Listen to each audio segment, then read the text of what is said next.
We've all had that moment. You hit what felt like a pretty solid approach shot, maybe just a little off, and then you watch it land, and it's in that zone. Oh, yeah.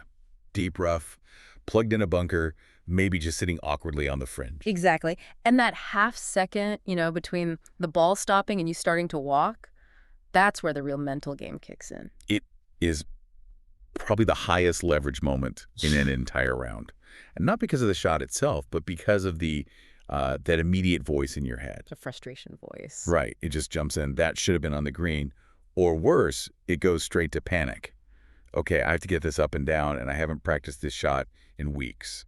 And that thought, that one little thought, it just immediately activates your performance anxiety. Yeah. You might not even notice it, but your body does. Mm-hmm. Your breathing gets shallower, right? No. Your shoulders tense up, and suddenly you're rushing to the ball, already setting yourself up to make a bad decision. That tension is absolutely lethal to the short game, which, I mean, it needs fluidity, it needs touch. So our mission in this deep dive is to give you a structured, step-by-step playbook. A mental playbook for missed screens. I like that. Yeah.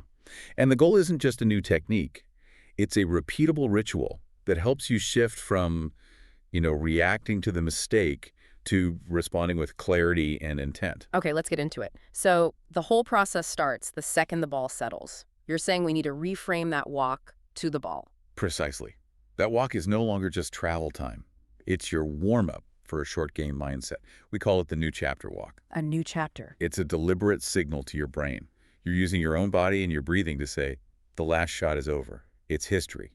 The script in your head has to change from what did I do wrong to what's required of me now. So it's a specific ritual then. What are the steps, especially for someone who's, feeling that frustration and their heart rate is already up? Well, the ritual has to calm the nervous system first. That's non-negotiable. So step one is breathe to clear. You use a specific kind of box breathing.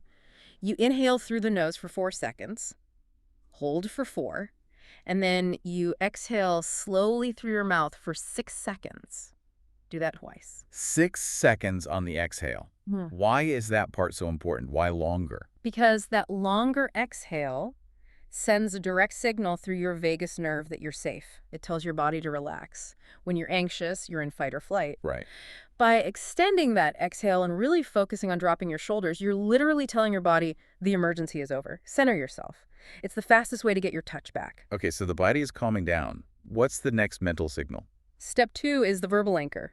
As you're walking, you quietly say the phrase, new chapter. Out loud or just in your head? Either one works. Yeah. The point is that phrase acts as a psychological wall. It marks the end of the last shot and the beginning of a new opportunity. And step 3, this must address what I see all the time. The golfer who's just dragging themselves to the ball, head down, shoulders slumped. That's the look of defeat, and it actually reinforces the anxiety.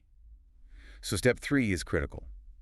Body posture equals mental posture. So walk tall. Walk tall. Lift your eyes toward the target. Don't stare at the ground replaying the bad shot. Your pace needs to be purposeful, not rushed, not dragging. That posture sends a message of competence and control right back to your brain. Okay, but let me push back on that for a second. Right. Let's say I'm having a terrible round. I just blocked my approach way right. How do I genuinely feel curious? Which I'm guessing is the last step. That's a great question, because genuine curiosity feels totally fake when you're angry. Right. So the final step is adopt the explorer's mindset. And the trick is to focus on external facts, not internal feelings. Yeah. Instead of thinking about your mistake, you ask objective questions. What's the opportunity here? What's the puzzle I need to solve? Exactly. What creative shot could I play from this lie? You shift your focus from the pain to the puzzle. By the time you get to your ball, you're thinking about execution, not self-pity. And that explorer's mindset brings us right to the decision itself. I think the most common mistake I see here is golfers rushing into this binary choice. Is it a chip or is it a flop? Yeah. Should I use my sand wedge or my pitching wedge? They ask these questions before they've even really looked at the situation. It's analysis paralysis. They confuse speed with clarity. The great short game players, on the other hand, they seem to slow everything down. You look like they have all the time in the world. They slow down mentally. They see clarity, not complexity. They get that a clear, committed plan, even if it's only 80% perfect, is way better than a tentative swing on a perfect shot you're unsure about. So this is your decide, visualize, commit process. It is. And step 1 is assess honestly.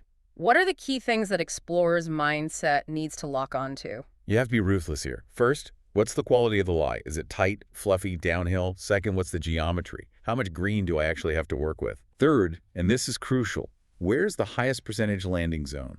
Not the pin, but the 6-foot circle you must land the ball in. And finally, what's the minimum shot required? The minimum shot. I love that. It takes the hero shot mentality out of it. It replaces it with efficiency. Why try a spectacular flop shot when a simple chip that leaves you a 5-foot putt has a much higher chance of saving your par? So once you've done that honest assessment, we move on to visualizing. Yes.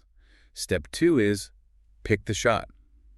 You can see this is your mental filter, and the test is simple. Can I vividly see this ball flying, landing on my spot, and rolling out to the hole? And if you can't see it clearly, If it's hazy, the shot is too complex or too low percentage for you in that moment. You have to simplify, maybe go to a bump and run. yeah. You simplify until that mental movie is crystal clear. So visualization is like a safety filter for the ego. Perfect way to put it, yeah. So you've got the clear picture. How do you lock it in and stop doubt from creeping back in just before you swing? That's step 3, and it's so important. Lock in with a cue word. A cue word. Yeah, a short feel-based word. It's a way to stabilize your brain. Under stress, our working memory gets overloaded with thoughts. A single word cuts through all that noise. Can you explain the science on that? Why does one word work so well? Absolutely. Your prefrontal cortex, the part that analyzes everything, it gets overwhelmed under pressure.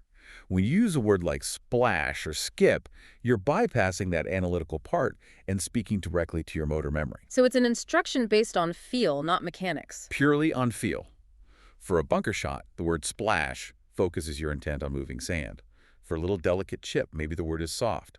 Connects your mind, your body, and that clear visualization you just created. And that leads right into the practice swing. It does. The final piece is rehearse with intent. You take one practice swing, only one, and that swing has to perfectly match the feel and shape from your cue word. Then you step in and go, no more second guessing. The thinking is done. Okay, so we've got the universal routine, the reset walk, and the decide, visualize, commit process.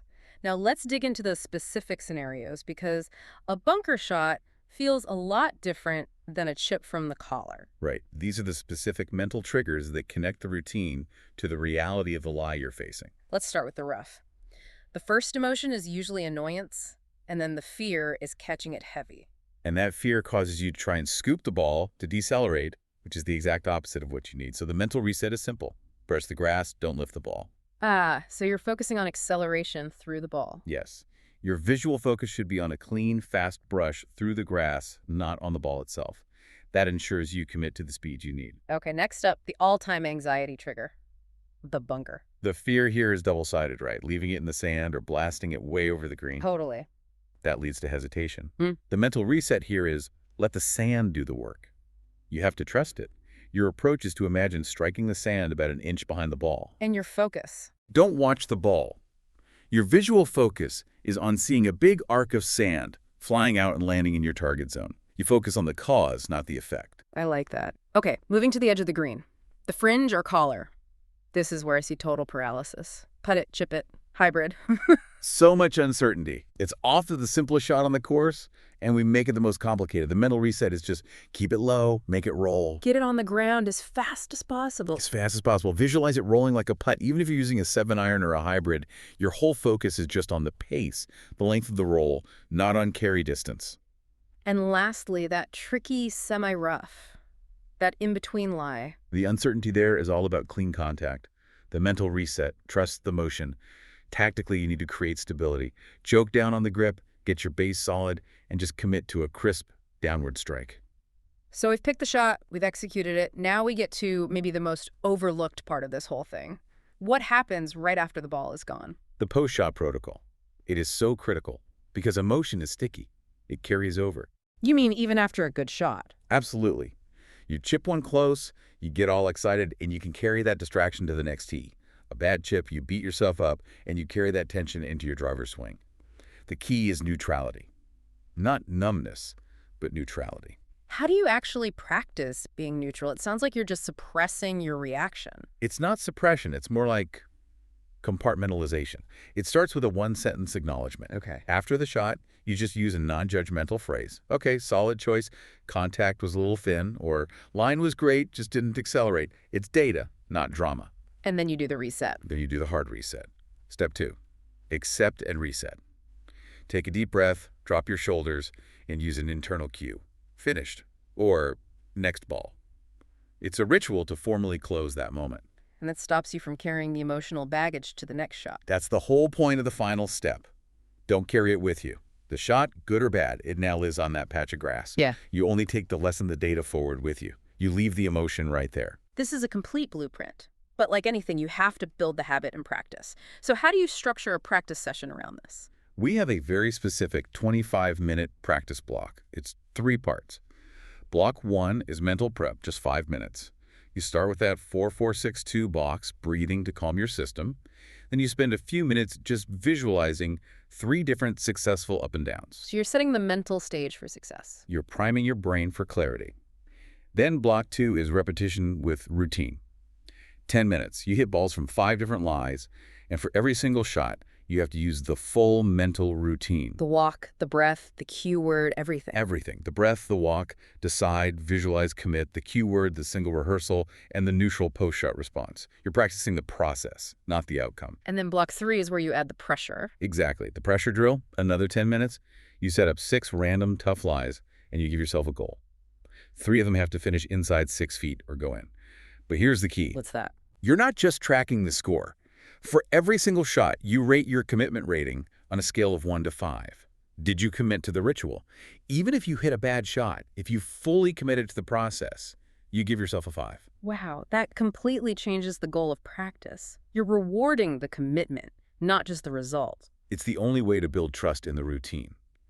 So, to wrap up, we've covered this whole mental blueprint. The 3 big pillars are the reset walk, clarity over complexity, and the neutral post-shot protocol. So for everyone listening, to apply this in your very next round, let's give them that final checklist. Absolutely. Before your next short game shot, just ask yourself 4 questions.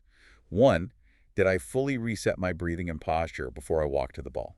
2, did I see the flight, the land, and the roll of the shot clearly before I stepped in? 3, did I use a cue word to lock in my commitment? And 4, did I respond neutrally after the shot, leaving the emotion behind? If you can start answering yes to those 4 questions, you've essentially mastered the mental side of the short game. The lower scores, they'll just naturally follow. A fantastic framework. And just one final thought for you to take with you. On the drive home from your next round, ask yourself this. Where did I slip into overthinking today?